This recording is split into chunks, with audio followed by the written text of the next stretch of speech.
सो है गाइस बब्बर और आज की वीडियो में बात करने वाले हैं एक बहुत ही शानदार टॉपिक के बारे में। आज हम बात करने वाले हैं कि नीट 2025 के अंदर आप किस तरह से 700 प्लस नंबर सिक्योर कर सकते हैं। और देखिए जिस तरह का कंपटीशन चल रहा है आपको एटलीस्ट टारगेट तो बड़ा रखना ही पड़ेगा। आपको टारगेट 700 प्लस तक तो रखना ही पड़ेगा, तब जाकर के आप कहीं 680 690 तक आओगे। क्योंकि इस साल देखिए 650 प्लस तक जो है हमारी जो कट ऑफ है वो जाने वाली है।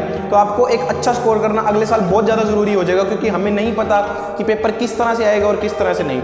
और देखिए वीडियो को स्टार्ट करने से पहले मैं आपको एक ही चीज़ बोलना चाहूँगा कि जो वीडियो है उसको प्लीज़ एंड तक देखिएगा, क्योंकि जितनी भी चीज़ें जितनी भी आपकी क्वायरीज है कि किस तरह से तैयारी करनी है, कौन सा सिलेबस फॉलो करना है, कितना पढ़ना है, कहाँ से पढ़ना है, कब तक सिलेबस कंप्लीट करना है, टेस्ट कितने देने हैं, फुल सिलेबस टेस्ट कितने देने हैं, हर तरह की क्वेरी आपकी क्लियर हो जाएगी। लेकिन प्लीज़ वीडियो को एंड तक देखिए, तभी आपका फायदा होगा, क्योंकि half knowledge is always dangerous.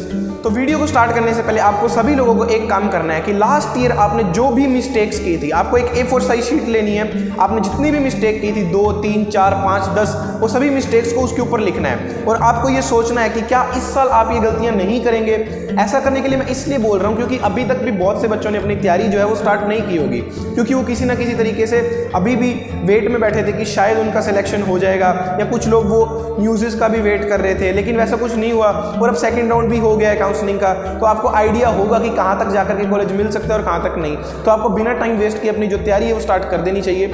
और आपको सबसे पहले अपनी मिस्टेक्स लिखनी है एक पेज के ऊपर, आप कमेंट में भी ड्रॉप कर सकते हो।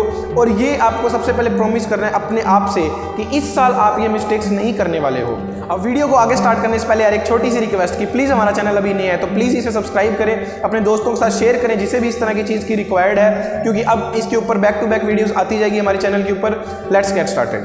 तो तैयारी के दौरान आपके पास जो सबसे पहली आपकी जो चीज़ आती है वो आता है सिलेबस। अब सिलेबस में भी आगे बहुत सारे सब टॉपिक्स आते हैं, क्या है कैसे नहीं। तो हम स्टेप बाय स्टेप जो आप गलतियां कर सकते हो या जो चीज़ों का आपको ध्यान रखना है उसके बारे में बात करते जाएंगे। तो सबसे पहली जो चीज़ आती है वो आती है सिलेबस।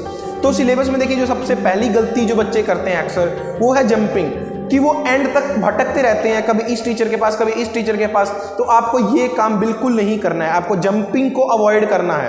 आपको स्टार्टिंग में ही एक बार डिसाइड कर लेना है, वेरीफाई करके रिजल्ट्स देख लो किसी भी इंस्टीट्यूट्स के उस टीचर के, आपको एक बार वेरीफाई कर लेना है। उसके बाद उस टीचर के ऊपर आंख बंद करके आपको विश्वास करना है, वो जो बोल रहा है उस तरह से आपको अपने आप को प्रिपेयर करना है, हर चीज़ें उसी तरीके से करते रहनी है। उसके बाद डाउट नहीं करना है और ना ही फिर एक जगह से दूसरी जगह जंप करना है। आपके पास ये चीज़ रेडी होनी चाहिए कि ये टीचर से मैं ये चीज़ पढ़ूंगा, ये टीचर से मैं ये चीज़ पढ़ूंगा। आपको ये चीज़ क्लियर होनी चाहिए। सारे साल बार बार जंप नहीं करना है, एंड तक बच्चे भटकते रह जाते हैं, कोई चीज़ किसी से पढ़ रहे होते हैं, कोई चीज़ किसी से पढ़ रहे होते हैं। तो ये गलती आपको बिल्कुल नहीं करनी है। उसके बाद देखिए हमारा जो सिलेबस के अंदर है वो आपको एक सीक्वेंस में हर एक चीज़ फॉलो करनी है।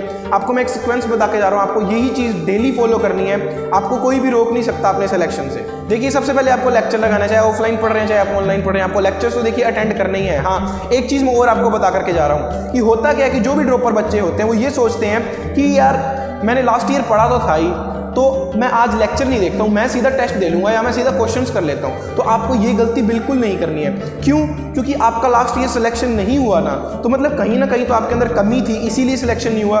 तो वही कमी को हमें इस साल दूर करना है, उसको रिपीट नहीं करना है। हो सकता है आपको कोई चैप्टर अच्छे से आता हो तो आप 10 घंटे की जगह उसको 2 घंटे में खत्म कर लीजिए, लेकिन छोड़ना कोई भी नहीं है। एटलीस्ट आपको उसको गो थ्रू तो करना ही है। तो कोई भी चैप्टर लीव नहीं करना है ओवर कॉन्फिडेंस में आके। ये स्पेशली ड्रॉपर्स के लिए पॉइंट है, इस चीज़ को ध्यान रखना। उसके बाद देखिए आपको सबसे पहले लेक्चर देखना है। लेक्चर खत्म होते ही आपको अपने नोट्स या जो भी आपके शॉर्ट नोट्स आपको प्रिपेयर करने हैं। देखिए बहुत से बच्चे शॉर्ट नोट्स नहीं बनाते हैं, आपको शॉर्ट नोट्स बनाने हैं, हर चैप्टर के बनाने हैं। फिजिक्स केमिस्ट्री में शॉर्ट नोट्स बनाने मस्ट हैं। मैं आगे वीडियोस जब बनाऊंगा प्रॉपर सिर्फ फिजिक्स के लिए सिर्फ केमिस्ट्री के लिए, उनके अंदर उनके शॉर्ट नोट्स प्रोवाइड करने का आपको ट्राई करूंगा जो मैंने खुद बनाए थे। और बायो के अंदर आपको शॉर्ट नोट्स बनाने की ऐसा जरूरत नहीं है, मैंने खुद ने भी नहीं बनाए थे। आप सिर्फ NCERT भी पढ़ सकते हो। और उसके बाद आपको क्या करना है, आपको कहीं से भी एक अच्छा सेट ऑफ क्वेश्चन प्रैक्टिस करना है। अब क्वेश्चन कहाँ से प्रैक्टिस करना है, कैसे प्रैक्टिस करना है, सबसे बड़ा क्वेश्चन ये आता है। तो देखिए जिस भी आप इंस्टीट्यूट में हो, चाहे आप ऑनलाइन हो चाहे आप ऑफलाइन हो, तो आपको उसी इंस्टीट्यूट का आपको जो भी मॉड्यूल्स मिला है, जो भी मटेरियल मिला, आपको वो सारा लाइन बाय लाइन सॉल्व करना है। तो इंस्टीट्यूट के मॉड्यूल्स या डीपीपी जो भी आपको मिलती है उन सब के बाद आपको सोल्व करने चाहिए। 2011 से लेकर के अब तक के सारे पीवाईक्यूज आपको सोल्व करने हैं। उसके बाद आप एनसीईआरटी एग्जाम्पलर सोल्व कर सकते हो। और एक चीज़ मैं आपको और बोलना चाहूँगा कि जब भी आप ये क्वेश्चन सोल्व कर रहे हो, एक चीज़ आपको याद रखनी है, जो भी क्वेश्चंस आपको टफ लग रहे हैं, जो आपसे नहीं होते हैं ना पहली बार, उनको मार्क करते हुए चलो। जब आप एंड में रिवाइज करोगे टेस्ट के लिए या फाइनल नीट एग्जाम के लिए, तब आपको सिर्फ यही क्वेश्चंस करने जो आपने मार्क करके रखे हुए हैं। तब हमें फिर से सारे क्वेश्चंस उठा करके वापस से प्रैक्टिस नहीं करने होते हैं। ये काम अभी से करते चलो।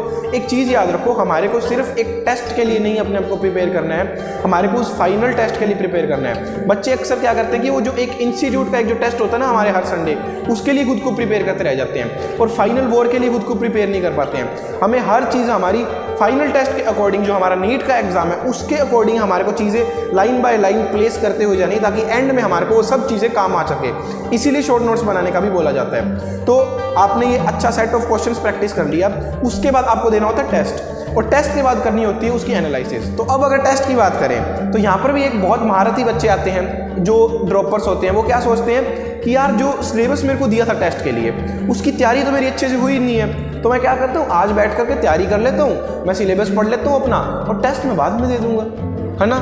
तो ये गलती आपको बिल्कुल भी नहीं करनी है, इस चीज़ को याद रखें। क्योंकि आप एक चीज़ याद रखना, जिस दिन आपका नीट का एग्ज़ाम भी होगा उस दिन भी आपके अंदर ये फीलिंग होगी कि शायद आपका जो सारी प्रिपरेशन है वो अच्छे से नहीं हुई है, आप कहीं ना कहीं लैग कर रहे हो, आप खुद से क्वेश्चन करने लग जाओगे। तो ये चीज़ें होती हैं। आपको एंड तक आपकी 100% तैयारी नहीं होगी, तो जितना भी जैसा भी सिलेबस प्रिपेयर है, आपको टेस्ट देना बहुत ज़्यादा ज़रूरी है। जो भी आपने पढ़ा है आपको उतारना भी आना चाहिए।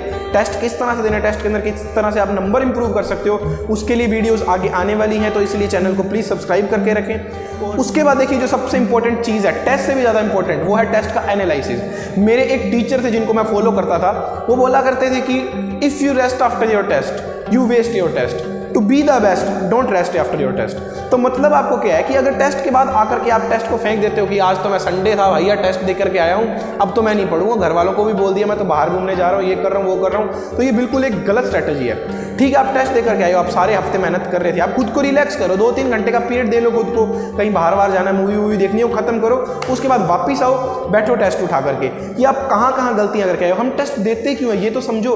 हम टेस्ट इसीलिए देते हैं ताकि हमें समझ आ सके कि हम कहाँ गलती कर रहे हैं। हम इतना पढ़ करके भी हम कहाँ गलती कर रहे हैं जो हमारे नंबर ही नहीं आ रहे, तभी तो हम उन पोर्शंस को सोल्व कर पाएंगे। तो इसीलिए हम टेस्ट देते हैं। तो उसका एनालिसिस करना जरूरी है कि हमारे टेस्ट में गलतियाँ हो कहाँ रही हैं। हम फॉर्मूलाज बोल रहे हैं या हमारे को कॉन्सेप्ट ही नहीं आते हैं, हमने प्रैक्टिस कम की थी, कुछ भी रीज़न हो सकता है। तो आपको उसके ऊपर काम करना है उसके बाद। इसीलिए जो टेस्ट का एनालिसिस है वो बहुत ज़्यादा इंपॉर्टेंट होता है। और इसके बाद देखिए जो सबसे इंपॉर्टेंट चीज़ आती है इन सब चीज़ों के बाद, वो है रामबाण जो आपको नीट एग्जाम क्रैक करवाएगा, और वो चीज़ है रिवीजन। आपको डेली रिवीजन करनी ही पड़ेगी। आप जितने भी धुरंधर हो, जितने भी महारथी हो, अगर आप 10 दिन सिलेबस छोड़ दूं, आपको चीज़ें फ्लश आउट होनी स्टार्ट हो जाएगी।